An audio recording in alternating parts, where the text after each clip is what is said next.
Welcome to another episode of Fresh Look at RUSD. So Stewie the Duck stopped by a couple elementary schools to teach the kids about water safety so they don't drown during the swimming season. Check it out.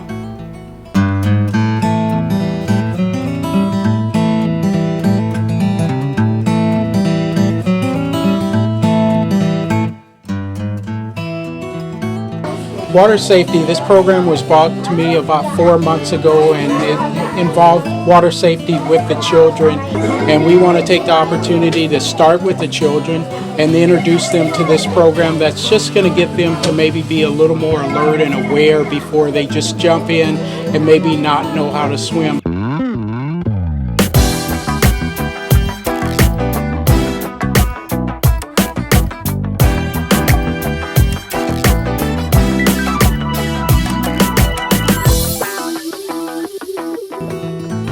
Don't jump in till you learn to swim. Cover your chest with a safe life vest. A grown-up must watch you in the pool. You'll be safe if you learn these rules. Don't jump in till you learn to swim. Stewie the Duck wants you to be safe like him. Be safe when you go in the water.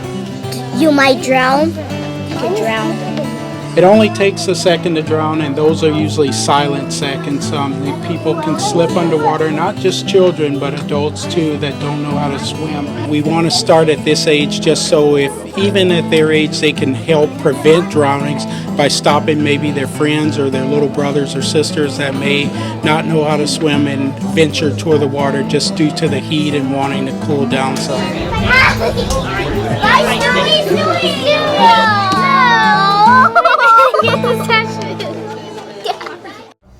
So last month we had some visitors from Australia observe at Washington Elementary School. Check it out.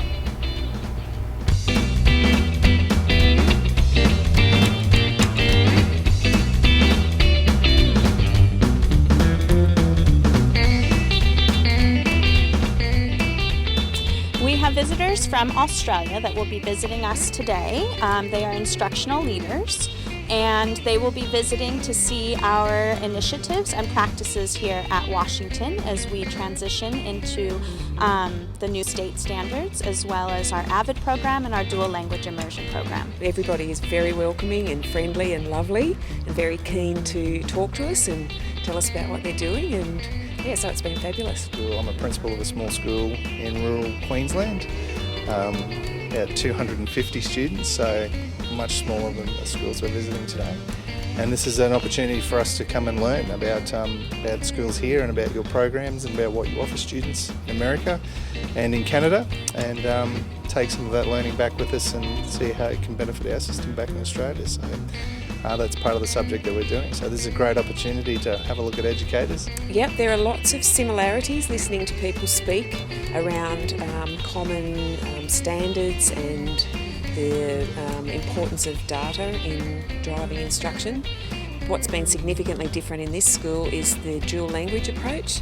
The system that I work in is 100% English language in terms of instruction, although our students do come from different language backgrounds, so it's really interesting for me today seeing the dual language approach. So lots of learning. I think it's amazing. It's an opportunity for students to grow up with a second language, which is obviously very important. The Spanish is definitely an eye-opener. A great idea, great program. They do have an English learner, a significant English learner population, so that's one reason that they're here to sort of see what we're doing. Also, we always like to learn from each other. And then I know that they are also implementing AVID Elementary. I think this is about their third year with AVID Elementary. So they're looking at the same things we are. We're a little bit farther along that road.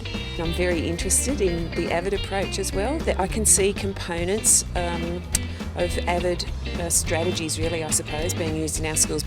Looking in some of the classrooms, you notice lots of things don't change. They're the same the world over. I know they're here just to see, just as we all are, how do we support our students? What's something out there that can help us? Alright, so now we're taking you to a Washington elementary school where their Ballroom Dancing Club gave a little rehearsal for their friends and family. Check it out. My name is Christian, and I'm here at Washington Elementary for the Ballroom Dance.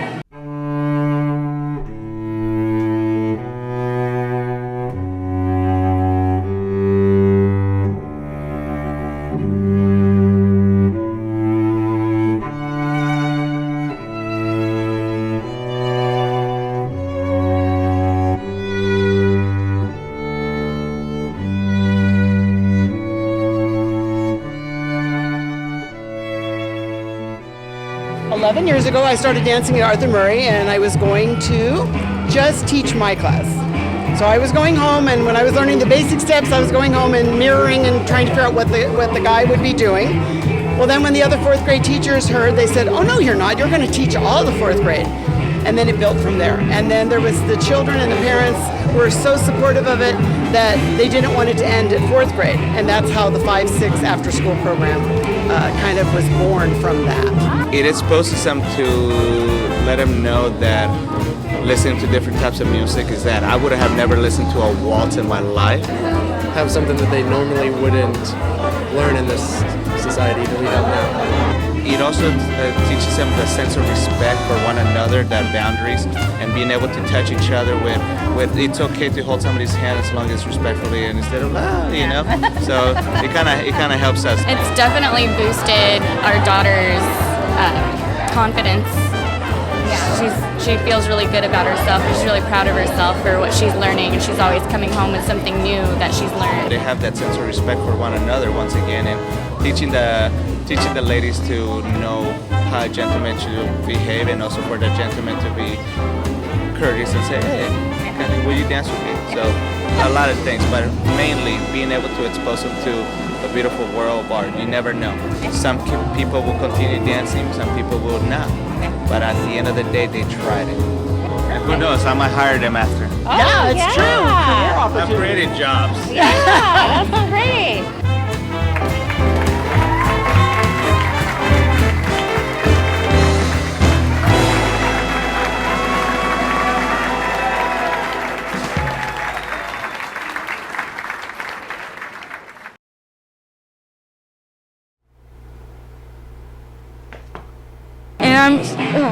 And I'm here. I can't. I'm here as I forgot. So Washington Elementary School hosted their ballroom dancing rehearsal.